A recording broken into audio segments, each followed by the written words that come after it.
पाहिली, अशी टक्क लावून पूजा पाहिली त्यांनी, ती हृदयात साठवली ती पूजा. आणि सुंदर असं त्यांनी ते पूजेचं साहित्य, राजा पूजा कशी करतोय, मंत्र काय बोलतोय हे सगळं पाहिलं. आईने दर्शन घेतलं. बाळा चल आता घरी जायचंय. बाळाची यायची इच्छा नव्हती, पण त्या बाळाला खेचत ती घरी घेऊन आली. घरी घेऊन आली. दरवाजात आल्याच्या नंतर त्याला खाली सोडलं. घरात, घर म्हणजे झोपडी होती, झोपडीत गेली. तिने घरातलं काम वगैरे आवरलं, स्वयंपाक केला आणि बाळाला आवाज देत होती. दारातच तर बाळ थांबलं होतं. जिथं ते थांबलं तिथं सगळं असं म्हणजे शेतीच होती थोडक्यात, वाळलेलं गवत, दगड, माती काय. आणि ह्याला इतकं वाईट वाटलं होतं, ह्याला अजून ती राजाची षोडशोपचारी पूजा पाहिजे होती. त्यांनी काय केलं, एक दगड घेतला, हेच आपलं शिवलिंग मांडलं समोर. वाळलेलं गवत उपटायचा, ओम नमः शिवाय, माती घ्यायचा, ओम नमः शिवाय, हर हर महादेव, असं त्याची ती मानस पूजा चालू होती. मानसोपचार तो पूजा करत होता आणि सारखं तो पंचाक्षरी मंत्राचा जप करत होता, शिवाचा जप करत होता. इकडं आईचं काम आवरलं, स्वयंपाक केला. बाळा जेवायला चल म्हणून आवाज देत होते. बाळ म्हणजे शिवमय झालं होतं, विधेयी झालं होतं, त्याला काही आवाज ऐकायला येत नव्हता. मग ती रागात आली पुढं आणि हाताला धरून ओढलं, ते सुद्धा त्याला जाणवलं नाही. आणि मग नंतर तिने त्याचा हात झिडकला आणि जे समोर म्हणजे तिच्या बाबतीत दगड होता, पण ह्याच्या बाबतीत ते शिवलिंग होतं. ते शिवलिंगाला लाथ मारली तिने आणि ते झुगारलं. आणि त्या बाळाने डोळे उघडले. डोळे उघडले तो इतका जोर जोरात रडायला लागला, देवा मला माफ कर, देवा माझ्या आईला माफ कर, माझ्या आईने तुझी पूजा झुगारलीये, लाथाडलीये. मी याच्यापेक्षा वेगळी पूजा करू शकत नव्हतो, पण मी माझ्या हृदयात तुम्हाला साठवली राजाची पूजा आणि माझ्या परीने मी पूजा केली. माझ्या आईने ती पूजा विधारली. तो एवढा कंठ दाटून ऊर पडून हृदयातून भगवान शंकराला आवाज देत होता आणि रडत होता. ज्या वेळेला आपण हृदयातून हाक मारतो, ज्या वेळेला आपल्याला रडायला येतं, त्यावेळेला आपण त्याच्या जवळ जातो, तर तो आपल्या जवळ येतो. हृदय भरून आलं पाहिजे, त्यावेळेला तो प्रगट होतो. त्याप्रमाणे भगवान शंकर प्रगट झाले आणि बोलले, बाळा रडू नको, मी प्रसन्न झालोय, प्रगट झालोय, माग काय पाहिजे ती. तेव्हा ते बाळ बोललं, मला काही नकोय, माझ्या आईने तुझी पूजा झुगारली, माझ्या आईला माफ करा देवा, मी माझ्या आईला तुमच्या दर्शनाला घेऊन येतो.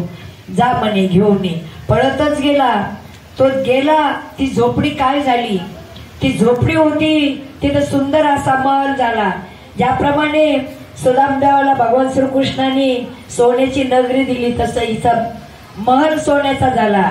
सामान्य फटक्या तुटक्या साडीमध्ये झोपलेली आपली आई रंभा उर्वशी मेनकासारखी सुंदर झाली.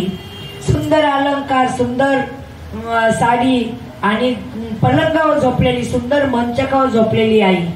काही वेळ त्याला खरंच वाटलं नाही. शेवट त्यांनी त्या आईला हलून हलून जागा केला. आई उठ, आई चल, भगवान शंकर प्रगट झाले, चल दर्शन घे आई, चल करत त्यांनी त्या भगवान शंकराच्या दर्शनाला आईला आणलं. इकडं ज्या ठिकाणी तो दगड मांडून पूजा केली होती, त्या ठिकाणी रत्न जडित असं शिवालय तयार झालं. काय सांगायचं याच्यातून, भगवान प्रसन्न झाले तर काय देते सांगता येत नाही. आणि आल्याच्या नंतर मग त्या आईनी आणि मुलांनी भगवान शंकराचं दर्शन घेतलं आणि भगवान शंकर त्या शिवालयामध्ये जे शिवलिंग होतं त्या लिंगामध्ये गुप्त झाले. ही गोष्ट पाहता पाहता राजाला समजली. राजा धावतच आला. पाहतो तो हा काय चमत्कार आहे, माझ्यापेक्षा 6 वर्षाच्या मुलावर भगवंत प्रसन्न झालाय. आणि त्यांनी खूप त्या बाळाचं कौतुक केलं. तोपर्यंत तिकडे युद्ध चालू होतं. ते शत्रू राजांना समजलं आणि मग त्यांना एवढा पश्चाताप झाला. ते बोलले, अरे ज्याच्या राज्यामध्ये 6 वर्षाच्या मुलाला भगवान शंकर प्रसन्न होतोय आणि एवढं काय देतोय, त्या राजाशी आपण वैर केले,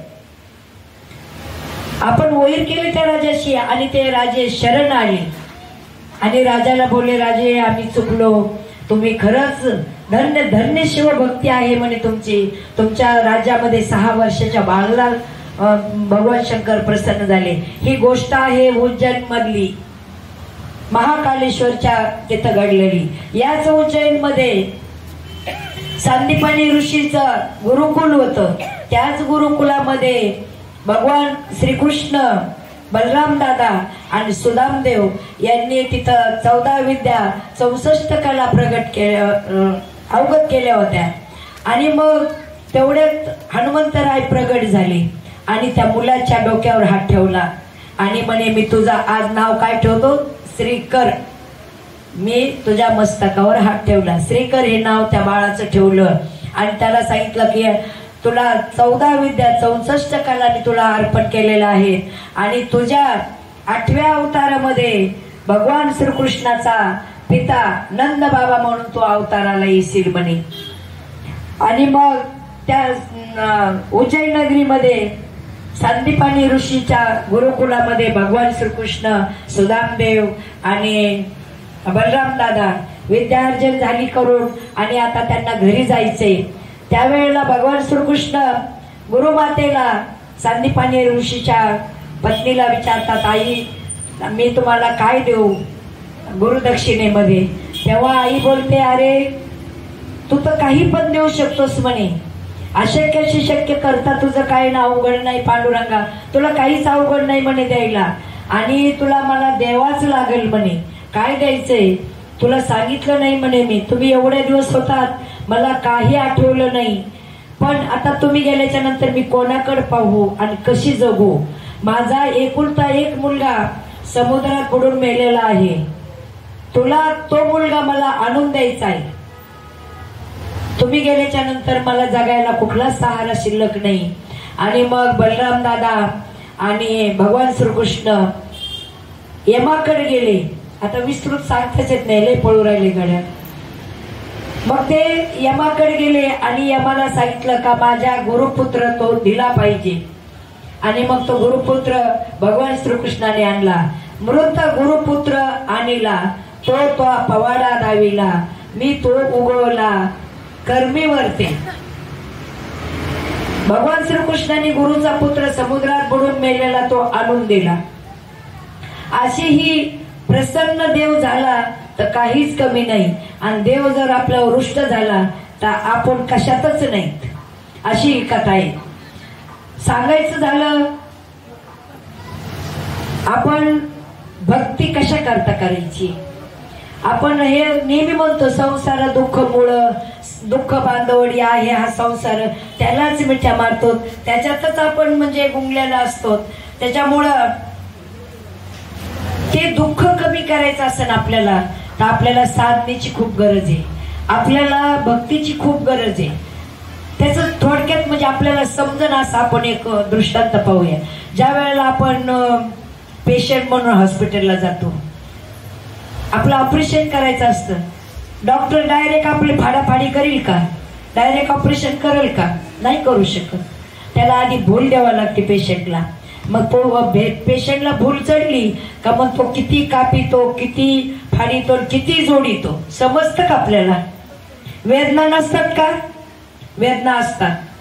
औषधाची पावर असते ती. जोपर्यंत ती पावर आहे तोपर्यंत त्या पेशंटला काहीच कळत नाही. एकदा का पावर कमी व्हायला लागली का मग त्या पेशंटला वेदना होतात. तसं आपल्या संसारातलं दुःख आहे ना, हे कधीच म्हणजे संपत नसतं. हे आपल्याला आता इतकं आपण ऐकले, हे भोगूनच फेडायचं असतं. भोग तो न घडे संचिता वाचोनी, करावे ती मनी समाधान, मनवणी मनी मानू नाही खेद. मनात खेदच मानायचं नाही, मनावा गोविंद वेळोवेळा. मग तशी आपल्याला ह्या संसारातले चटके कमी करण्याकरता आपल्याला भक्तीची, साधनेची भूल पाहिजे. ती भूल आपण घेतली पाहिजे. त्याच्यामुळं साधना जीवनामध्ये खूप महत्वाची.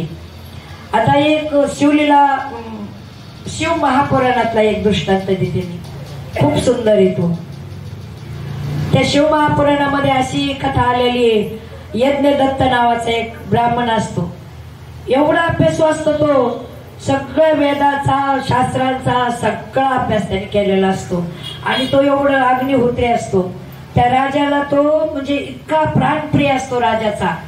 त्या राजाला सार्थाभिमान असतो का माझ्या राज्यामध्ये एवढा विद्वान पंडित आहे. आणि त्याचा एक गुणनिधी नावाचा मुलगा असतो. त्याच्या पद्धतीने सगळं शिक्षण दिलेलं असतं. हा मुलगा थोडा मोठा मोठा मोठा होत जातो आणि मग तो मित्राबरोबर फिरणं हिंडणं त्याचं तो वाईट मित्राच्या संगतीत राहतो. असं वाईट मित्राच्या संगतीत राहत राहतो अक्षरशः दारू जुगार वेश्यागमन अनेक अनेक गोष्टीत वाहून जातो. आणि मग आता त्या आईकडनं पैसे काढायचे, जुगारीत घालायचे, पैसे घ्यायचे, कुठं दारूत घालायचे, मित्रात ओढवायचे. बरेच दिवस असं चाललं. शेवट आई पण वैतागली. आईने नाही पैसे दिले का भांडायचं, नाही तसं दिले तर चोरून न्यायचं, असं तो मुलगा करायचा. आणि एक दिवशी त्यांनी काय केलं, अंगठी गुपचूप आईच्या तिथून चोरून नेली आणि जुगारीमध्ये तो हरला. जुगारीमध्ये हरला तीच अंगठी या यज्ञदत्ताने त्या माणसाच्या हातामध्ये पाहिली. त्याला विचारलं, ही अंगठी तुझ्याकडे कशी काय? तेव्हा त्यांनी सांगितलं का ही अंगठी मी जुगारीत जिंकलोय. कोणीतरी माझ्या बरोबर जुगार खेळला आणि ती अंगठी हरलेला आहे. मग तो यज्ञदत्त घरी येतो आणि बायकोला विचारतो. त्यावेळेला ती बायको रडते. या वेळेला बायकोने रडण्यापेक्षा आधीच जर त्या मुलाला पहिल्याच वेळेपासून जर त्याला सबक शिकवला असता तो मुलगा वायाला गेला नसता. म्हणून प्रत्येक आईने मुलाच्या चुका कधी पाठी घालायच्या नाही. तुझे वडील जाणं आणि तू जाणं, आईची आणि मुलाची लईच गट्टी जमती आणि मग हे चोरून लपून असे व्यवहार चालते तर मुलं बरबाद होते. आणि मग त्यांनी विचारलं का असं असं झालंय, अंगठी कुठे? मग ते सगळं त्या आई बायकोनी सांगितलं. हा इतका वैतागला यज्ञदत्त ब्राह्मण. ते बोलला, मी एवढा नावारूपाला आलेलो आहे, माझं एवढं नाव लौकिक आहे आणि ह्या मुलाचे असे प्रकरण पाहून मला विजत राहणार नाही. उद्या लोक मला पूजा पाठ देणार नाही, माझं पोट कशावर भरायचं. कठोर हृदय करून त्यांनी त्या मुलाला घरातून काढून दिलं. असा इकडं तिकडं भटकत फिरायचा. पोटात भूक लागलेली, पैसा जवळ नाही, कष्ट करून पोट भरावा तर अंगात ताकद नाही, क्रश झालेला होता. अन्न पाणी नव्हतं, दारू पिऊन. आणि असं फिरत असताना त्यांनी एक शिव मंदिर पाहिलं आणि तिथं शिव महापुराण कथा चालू होती.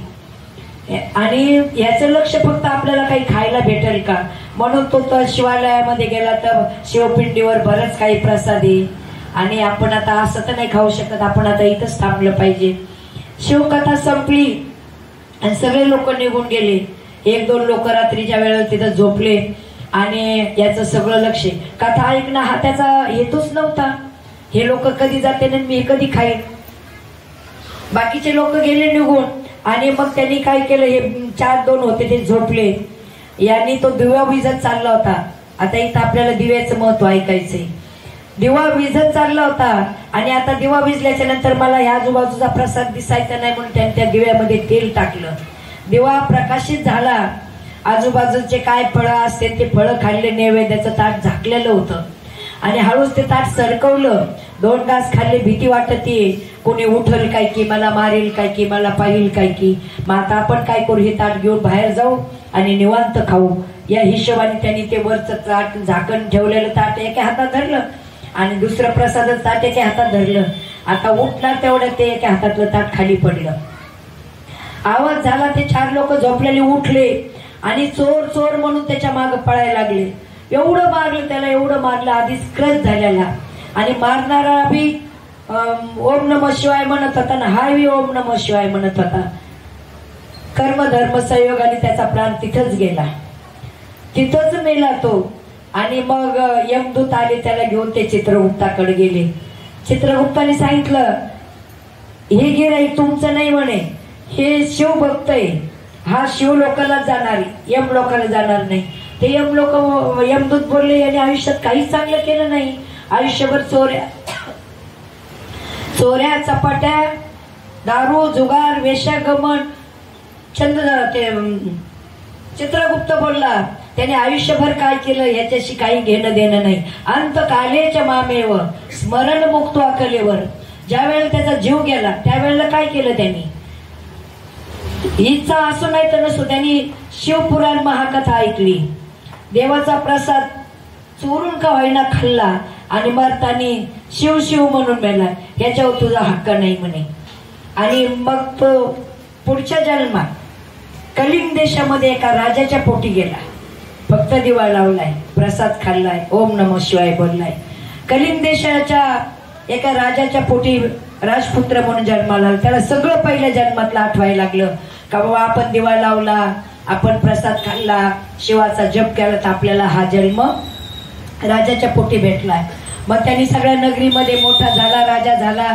सगळ्या नगरीमध्ये त्यांनी एक आदेशच काढला, घरोघर दिव्याची पूजा झाली पाहिजे, घरोघर दिवे लावले पाहिजेत, दिव्याचं महत्व सांगितलं पाहिजे, शिवकथा झाली पाहिजे. आणि मग याच्या न्यायाने पुन्हा त्यांचा तिसरा जन्म अलका नगरीमध्ये पण पुन्हा एका राजाच्याच पोटी जन्म झाला. आणि त्या राजाच्या पोटी जन्म झाल्याच्या नंतर तो एवढा शिवामध्ये एक झाला का त्यांनी तो दीपच स्वतःच्या हृदयामध्ये शिवरूपाचा दीपच प्रज्वलित केला.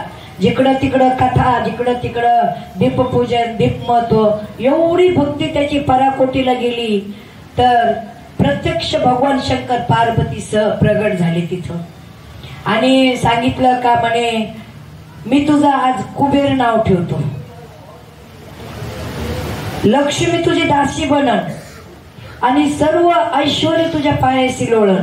जो कोणी कुबेराची पूजा लक्ष्मी सहित करील त्याच्या आयुष्यात बी त्याला गरिबी येणार नाही. आणि मी आजपासून तुझं कुबेर नाव ठेवतो आणि तुम्हाला खूप प्राणप्रिय आहेस, तर मग मी रोज माझ्या अंगाला विभूती लावतो, त्या विभूतीमध्ये तुझं स्थान ठेवन म्हणे मी. म्हणजे इतक्या जवळ तो गेला. अशी ही शिव महापुराणातली कथा आहे. आता दुसरं सांगायचं झालं, कसं असतं म्हणजे एक वेळेला ब्रह्मदेवाला भगवान शंकराला नारद महर्षी बोलतात, भगवंता मला ब्रह्मदेवाची कथा ऐकायची उत्सुकता आहे. तेव्हा भगवान शंकर सांगतात का ज्या वेळेला भगवान विष्णूच्या नाभीतून ब्रह्मदेवाचा जन्म झाला आणि मग त्यांना सांगितलं का तू तपश्चर्या कर. ब्रह्मदेवाने तपश्चर्या केली. तपश्चर्या केल्याच्या नंतर सृष्टीची निर्मिती करायला सांगितली. मग त्यांनी एका कन्येला जन्म दिला, तिचं नाव संध्या. आणि नंतर मग एका मुलाला जन्म दिला, त्याचं नाव काम. मग त्या ब्रह्मदेवाला अहंकार झाला का आता मी तपश्चर्यामध्ये यशस्वी झालोय आणि पृथ्वीची सृष्टीची रचना करण्यामध्ये पण यशस्वी झालोय. ज्या वेळेला काम आणि अहंकार एकत्र येतो त्यावेळेला देव असो नाहीतर सामान्य माणूस असो कलंकित झाल्याशिवाय राहत नाही. आणि या ब्रह्मदेवाला त्या कन्येकडे पाहून पाप वासना निर्माण झाली. कामातुरा नाही लाज भय शंका, कामाच्या प्रलोभे ब्रह्मा धावे कन्ये मागे. आणि ह्या पाप वासनेने तो त्या मुलीच्या मागे पळायला लागला, माझी इच्छा पूर्ण कर म्हणत. आणि मग भगवान शंकर प्रगट झाले आणि जोरात ओरडले, ठाम म्हणे ब्रह्मा, पापी असतो, घोर पाप केलंस तो म्हणे. परस्त्रीकडे साधं पाहिलं तरी पाप लागत आणि तू स्वतःच्या मुलीवर काम वासना ठेवली म्हणे. मी तुला शाप देतोय, तुझी कोणी पूजा करणार नाही, तुझे कोणी उत्साह करणार नाही, तुझं कोणी मंदिर बांधणार नाही. केवढा मोठा ब्रह्मा होता, सृष्टीची रचना करणारा, किती कलंकित झाला. म्हणून ही काम आणि अहंकार हा कधी माणसाच्या जवळ आला नाही पाहिजे. अशा प्रकारे ह्या ब्रह्माला शाप दिला. आणि मग ब्रह्मदेवाला खूप म्हणजे राग आला. तो म्हणे असं आहे का जोगड्या, तुझा पण बदला घेतो म्हणे. आणि मग काय केलं, त्याच कामाला ज्या वेळेला भगवान शंकर तपश्चर्याला बसले होते त्यांची तपश्चर्या भंग करण्याकरता ह्या कामदेवाला तिथं पाठवलं. भगवान शंकराची तपश्चर्या तर भंग झालीच नाही, रती सहित कामदेव गेला होता. आता त्याचं वर्णन खूप मोठं आहे. पण शंकराची भगवंताची तपश्चर्या भंग झाल्यामुळे त्यांनी तिसरा डोळा उघडला आणि त्या कामदेवाला जाळून टाकलं. म्हणजे भगवंत वाईट कर्मावाल्याला सोडत नाही आणि चांगल्या कर्मावाल्याला दिल्याशिवाय राहत नाही, अशी गोष्ट आहे त्याची. आता काही गोष्टी कशा असतात, आपण स्वतः जेव्हा करतो ना तेव्हा आपल्याला त्याची किंमत कळती. मग ती भक्ती असो, संसार असो, कष्ट असो, पैसा कमवणं असो. आता हे शरीर आहे आपलं, हे आपण तयार केलं नाही म्हणून आपल्याला त्याची किंमतच कळत नाही. तसंच त्याच्यावर थोडक्यात आपण दृष्टांत जोडू. एक मुलगा असतो श्रीमंत बापाचा आणि तो इतका म्हणजे काम नाही करत, दाम करत नाही, काही करत नाही आणि रोज मित्राबरोबर फिरायचा. एक दिवशी त्या बापाने त्या मुलाला आदेश काढला, म्हणे पा आज जर तू कुठेतरी कामाला जाऊन 500 रुपये आणून जर मला दिलेस तर घरात राहायचं, नाही तर चालतं व्हायचं. मग आता मुलगा गेला आईकडं, आईला लागला सांगायला. त्यावेळेला आईने काय म्हणायला पाहिजे होतं, तुझ्या वडिलांनी सांगितलंय ते खरं सांगितलंय. आई काय बोलली त्याला, घाबरू नको, मी तुला रोज 500 रुपये देत जाईल. कितपत योग्य आहे हे. आणि ती आई काय करायची, रोज 500 रुपये त्या मुलाला द्यायची. वडिलाला खरी परीक्षा पाहिजे होती आणि मग तो काय करायचा, रोज संध्याकाळी यायचा आणि धरा बाबा हे 500 रुपये माझ्या कमाईचे. त्याने हातात घेतले तो ते फाडायचा आणि टाकायचा. असे बरेच दिवस गेले पण ह्या मुलाला काहीच वाटलं नाही. का, ते स्वतः कष्टच केलेले नव्हते पैसे. आणि मग एक दिवशी आई कंटाळली आणि बोलली, हे पा म्हणे आता माझं संपलं, आता तू जाणं, तुझा बाप जाणं, काहीतरी कर आणि पैसे कमवणार, नाही तर तुला उद्या घराच्या बाहेर तो काढणार आहे, मी काही करणार नाही. हा काम शोधलं यांनी, त्याला काम मिळालं, दिवसभर काम केलं आणि 500 रुपये आणले बापाच्या हातात दिले. बापाच्या हातात दिले, हे पा म्हणे बाबा हे आजच्या दिवसाचे माझे पैसे. आणि त्याने ते धरले, फाडणार. हा मुलगा इतका जोरात ओरडला, बाबा ते 500 रुपये कमवायला मला किती कष्ट करावे लागलेत, आज दिवसभर उन्हात मी काम केलंय. बाबा बोलले, माझ्या प्रश्नाचं उत्तर मला मिळालं, तो आज कसा ओरडलास, हे कमवायला किती दिवसभर कष्ट करावे लागले, मी आतापर्यंत कमवलेलं मला किती कष्ट करावे लागले असते. का तू ते 500 रुपये आणत होतास, त्यावेळेला का नाही ओरडला, कारण ते कष्टाचे नव्हते. म्हणून आपला पण हा देह आहे ना, हे एवढा अनमोल किमतीचा आहे पण आपल्याला त्याची किंमतच कळत नाही आणि त्याची आपण कधीच म्हणजे व्यवस्था ठेवत नाही. आपल्याला हा देह फक्त सुंदर देह दिलेला आहे, त्याचं गुणगान गायला, त्याची साधना करायला, त्याची भक्ती करायला, पण आपण तिथंच कमी पडतोय. कमी नाही पडलं पाहिजे. देवाला प्रसन्न करायचं तर काय मागायचं, देव प्रसन्न झाला ना तर आपण देवाच्या जवळच मागायचं नाही, देवच मागायचा. 5 मिनिटं चालतील का, देवाच्या जवळच नाही मागायचं, देवच मागायचा. त्याचा आपल्या समोर दृष्टांत आहे. दुर्योधनाने देव मागितला, देवाजवळच मागितलं. दुर्योधनाने सैन्य मागितलं महाभारत युद्धाच्या वेळेला, अर्जुनाने देव मागितला. ज्या वेळेला सैन्य घेतलं दुर्योधनाने तेव्हा तो एवढा खुश झाला, त्याला असं वाटलं आता विजय माझाच. आणि देवाने सांगितलं होतं का मी हातात सुद्धा शस्त्र घेणार नाही, फक्त 4 गोष्टी युक्तीच्या सांगत. त्यावेळेला दुर्योधनाला एवढा आनंद झाला आणि बोलतो, देखो जीत तो मेरी होगी, सब माला माल मेरे पास है.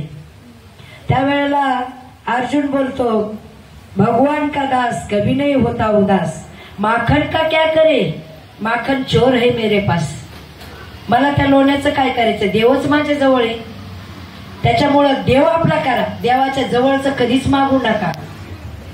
ज्या वेळेला युद्ध संपलं, पांडवाला राज्य मिळालं, दुर्योधनाची वाताहात झाली आणि आता भगवान श्रीकृष्णाला द्वारकेला जायचंय.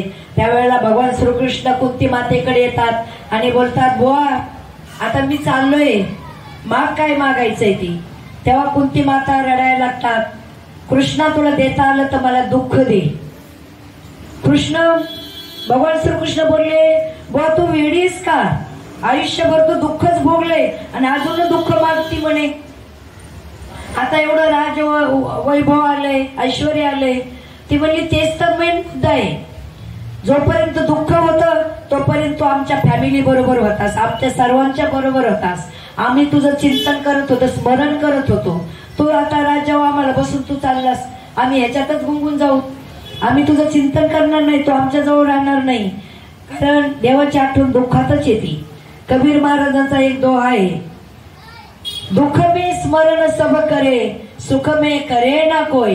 जो सुख में स्मरण करे तर दुःख काय एको होय. पण आपल्याला दुःखात आठवण येते. तसे कुंती माता बोलली का तू जोपर्यंत दुःख होतं तोपर्यंत आमच्या पैसे होता, आता तू सुख आले तू चालला काय उपयोग आहे, मला हे सुख नकोय. ठीक आहे म्हणे. मग पुढे ते धर्मराजाकडे गेले. धर्मराजाला बोलले, अरे मी आता चाललोय द्वारकेला, माग काय मागायचे, काय मागावं देवाकडे हे सांगू राहिले मी. धर्मराजाने बाहेर निघत, त्यावेळेला तू माझ्या जवळ पाहिजेस. काय पाहिजे? ज्या वेळेला माझा मी शेवटचा श्वास सोडल त्यावेळेला तू माझ्या समोर पाहिजेस आणि माझ्या मुखामध्ये तुझं नाव पाहिजे. बस, याच्या पलीकडे मला काहीच मागायचं नाही. आणि हेच तुम्ही आम्ही मागावा देवाकडे, देवाकडे दुसरं काही मागू नाही. एवढीच माझी ही आजच्या जाता जाता मी सांगते का आपण संसार तर सगळ्यालाच करायचा आहे. संसार करण्याकरताच आपण जन्माला आलेलो आहे आणि संसार सुद्धा सुंदर करायचा आहे, ताला सुरात करायचा आहे. रामदास स्वामी बोलतायत, संसार करावा नेटका, कोठे नसावा फाटका, मग परमार्थाशी लावावी टीका हाती आधारे. संसार करू नका, सुंदर करा असं सांगताय. म्हणून संसार तर करायचा आहे, पण त्या संसाराच्या याला आपली परमार्थाची झालर आपल्याला लावायची. असा सुंदर संसार करायचा. सुंदर संसाराबरोबर परमार्थ सुद्धा आपल्याला त्याच तोला मोलाचा करायचा आहे. आणि आपल्याला योग मिळालेला अनमोल देह याचं सोनं करायचंय आपल्याला. एवढं बोलून मी माझ्या वाणीला इथंच पूर्ण विराम देते. माझी झालेली सेवा भगवान शंकर, ज्ञानोबा तुकोबा यांच्या चरणी समर्पित करते. माझे गुरुवर्य ब्रह्मलीन तुकाराम शास्त्री महामुनी यांच्या चरणी समर्पित करते. मला जे बाळकडून मिळालेलं आहे माझ्या आईवडिलाकडून, माझ्या आद्य गुरु आई वडील त्यांच्या चरणी मी हे समर्पित करते. तसंच तुम्ही सर्व श्रोते सज्जन यांच्या सुद्धा चरणी मी समर्पित करते. आणि इथंच मी थांबते. न्यूनते पुरते अधिकते सरते, करून घ्यावे तुमते विनवी तसे. बालक बोबडा बोले का वाकुड्या उचका पाऊली, चोज करुणी माऊली रेजे जेवे. या न्यायाने इथंच वाणीला पूर्ण विराम देते. विठ्ठल विठ्ठल.